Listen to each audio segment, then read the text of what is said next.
I surprised my cheating wife and her affair partner at a foreign resort. I ruined her vacation with divorce papers and destroyed her affair partner's marriage too. So, I found myself in a pretty crappy dilemma, and I honestly don't know how I'm supposed to navigate the position that I found myself in. First off, let me say that my marriage is a lie. I've been lurking here for a long time, hoping that I'd spot the signs of anything going wrong with my marriage. I think that's what made me vigilant enough to figure out what was going on. But before that, I really thought that I had something that was different. Clearly, I was pretty stupid for thinking that, and maybe all women truly are the same. Anyway, what you need to know is that I, a 32-year-old male, have been married to my wife, a 31-year-old female, for almost 6 years now. For the sake of this, let's just say that her name is Sabrina. We both met rather coincidentally at an electronics retailer. I was trying to build a new rig, and she was there looking for a monitor. She approached me and said that I seemed like I knew what I was doing, so she asked if I could help her choose one. We started talking, and that was basically how we met. We're both technology inclined, so that certainly helped out. Anyway, we dated for about 3 years. I proposed, and now we're married. As I'm writing this, it really sucks to look back at all of that and realize that it was a complete waste, and that you never really knew the person that you were with. It's very important to me to mention that Sabrina has 2 very good girlfriends, and the 3 of them all make up a little friend group. I met them extremely early in our relationship, and they've sort of become friends of mine in a way. Though I obviously have people in my life that I'd consider much better friends. I don't know these girls' birthdays off the top of my head or anything too intimate. But when we see each other, we're all chummy with one another. My suspicions began on a day when I walked in from the garage and found my wife on a phone call with her girls. But as soon as I walked in, she seemed to get all shifty. It was clear that they were talking about something that wasn't for anyone else's ears. But besides my teasing and asking what they were talking about, it could have been 100 things completely unrelated to me. I didn't really get much of a serious response, so I left it at that and went about my day. About 5 minutes later, when I was about to enter the room she was in again, I stopped to listen in. I could hear her talking in a hushed voice. I could barely make out what was being said, but I heard mentions of a trip and a lot of talk about a he. But the thing was, I knew she was going on a trip. I initially wanted to see if I could go along, but I didn't want to be that guy who interferes with the female time. So I decided to set things out. I'd have been working during that time anyway, so I didn't need to try and move things around. But since I knew about the trip, I couldn't see what there was to hush about. She was hardly like that when talking with her girls, so I was getting pretty suspicious. Eventually, she was off her phone call, and then she started acting unusually touchy and lovey-dovey with me. It reminded me of when a girl randomly comes to say, "I love you," at 3 a.m.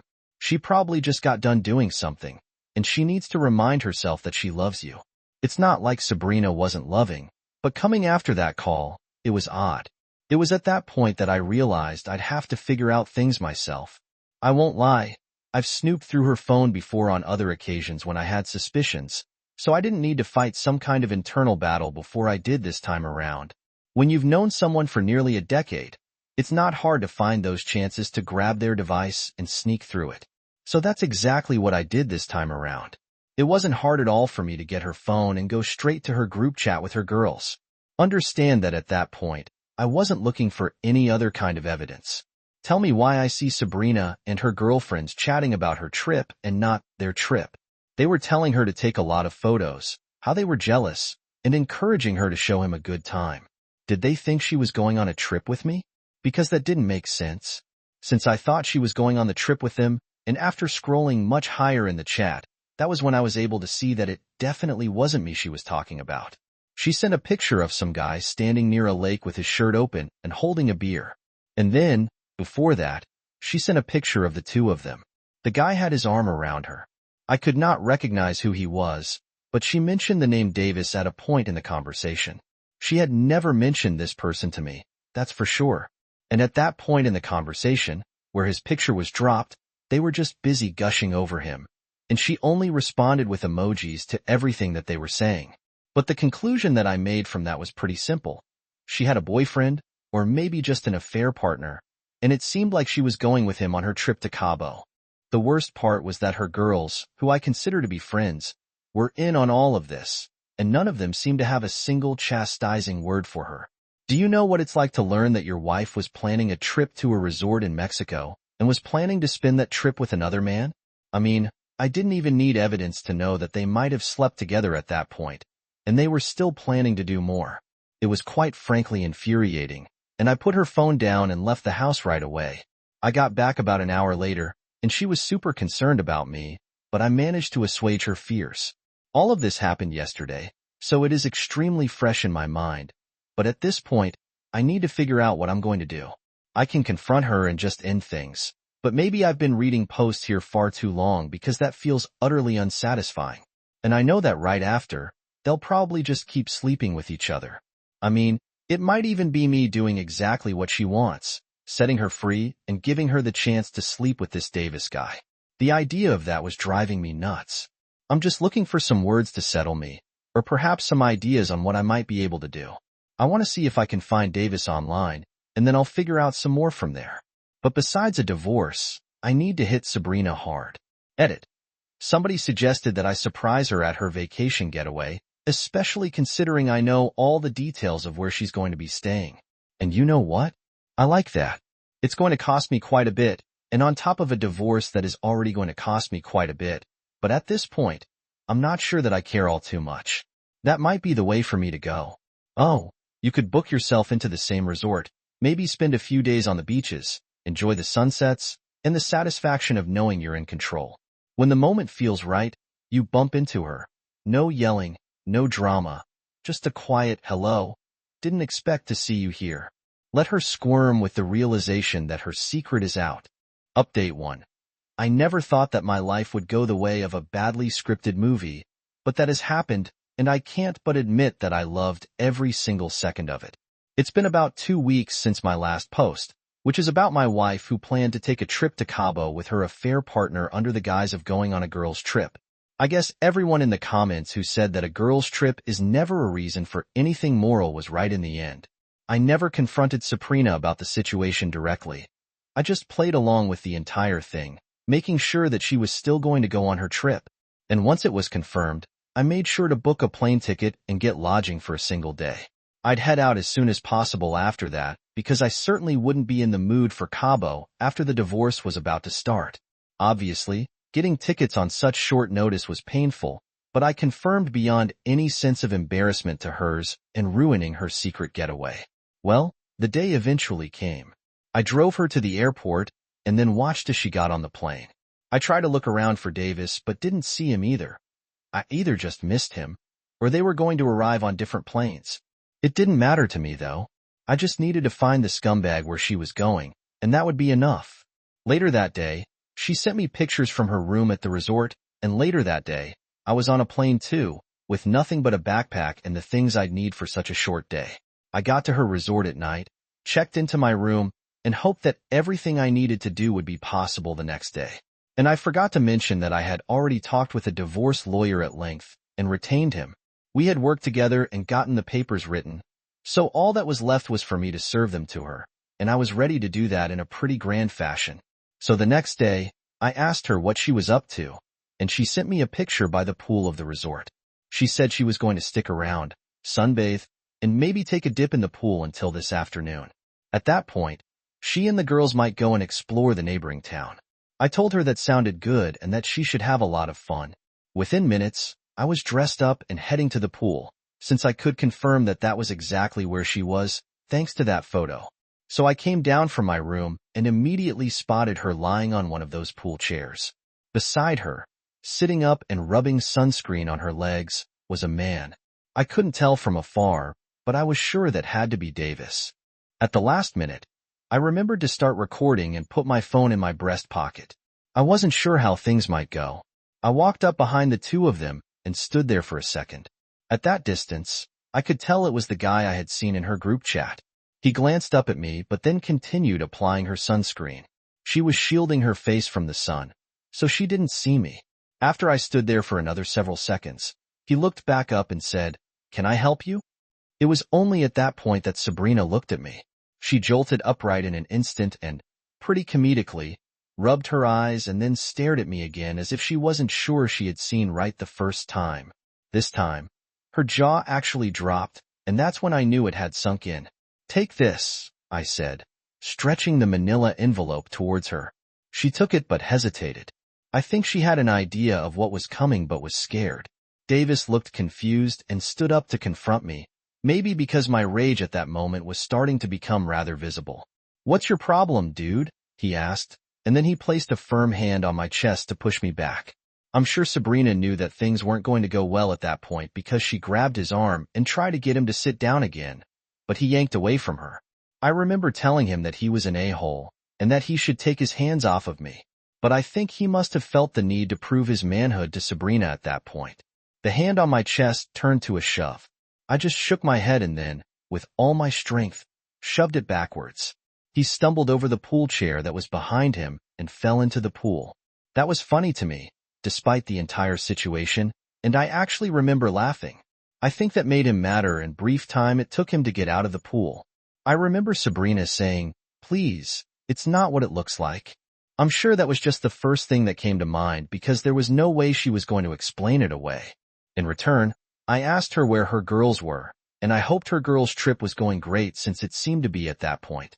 She pulled the papers out of the folder and in a second, she shoved them back in, crying right away. At this point, Davis had climbed out of the pool, sopping wet, and I was 100% sure that he was getting ready to throw a punch at me. The last thing I needed was to end up in a foreign jail, but fortunately for me, it seemed that some of the other visitors to the resort knew what was about to go down, so they stepped in between. I just walked away. Sabrina tried to walk after me, but I gave her a look that was so scathing that she just froze in her tracks. I could see the Marinella envelope in her hand trembling. As soon as I got back to my room, I packed everything I had, which literally only took 5 minutes, and then I checked out.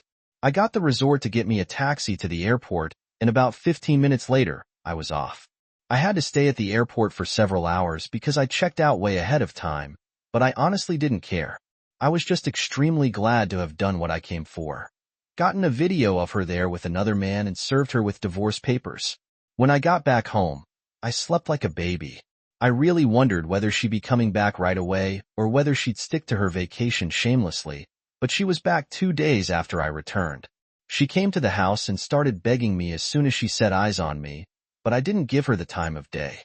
I told her to take the suitcases she had brought with her and go stay at her sister's house, and just like that, she did what I said and left. I haven't seen her for several days now, and I think she is smart enough not to call my phone or try and get in contact with me because she knows there's no saving it. But I'm glad that I did what I did. There's something satisfying about the way you didn't let rage take over but stayed calm, letting them dig their own graves all the while knowing what was coming. Let her actions speak loud and clear. I bet that plane ride home felt good. Update.